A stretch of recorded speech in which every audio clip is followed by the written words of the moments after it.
Nous disent nos sages, déjà au tout début de la création, première altercation. Les anges de vérité proclament devant un Kadosh Baruch Hu, ça ne veut pas pour toi le coup de créer l'homme. Pour la simple et bonne raison que l'homme est un fauteur, l'homme est un menteur. Il va bafouer ta volonté. Nous dit le Midrash, à partir du moment où Kadosh Baruch Hu a entendu ces paroles-là, il les a prises et les a jetées à terre. La question se pose, comment un Kadosh Baruch Hu qui est juge de vérité, comment un Kadosh Baruch Hu qui a créé ce monde sous la base de la vérité, comme nous disent nos sages, Bereshit bara Elohim, les dernières lettres de ces jolis mots forment le mot Emet. Emet qui est la vérité. Comment Hachem peut se permettre, entre guillemets, de renier une réalité? L'homme est voué à fauter. On va répondre, Bezrat Hachem, avec les paroles de Rabbi Nathan, des paroles extraordinaires qui commentent le Midrash. Nous dit Rabbi Nathan, à partir du moment où cet argument est sorti de la bouche des anges, cette vérité qui est sortie de la bouche des anges, cette vérité va descendre dans ce bas monde, va descendre dans chaque être. De même que cette vérité a voulu empêcher la construction du monde, elle a voulu empêcher la construction de l'homme.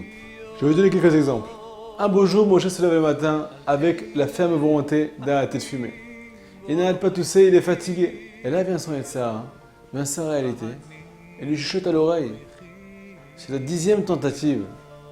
L'autre fois, tu as frôlé la crise cardiaque, et pourtant, tu as toujours une cigarette à la bouche.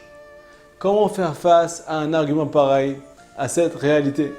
Autre exemple, Moshe a été au cours hebdomadaire de Torah. Il a retenu là-bas qu'il fallait travailler la patience à la maison. Il retourne à la maison plein de bonne volonté. Et là, le Yetzirah l'attaque et lui dit « Mais t'es une boule. T'as un gros nerveux. C'est dans tes gènes. Tu peux pas changer. Comment faire face à une réalité pareille ?» De là, Rabbi Nathan nous dit, on apprend un enseignement extraordinaire. Il y a une différence entre la vérité du Yetzirah qui se base sur des faits et la vérité du Créateur qui se base sur la conséquence des faits. De là, on comprend la réaction d'Akadosh Baruch Hu au moment de la création.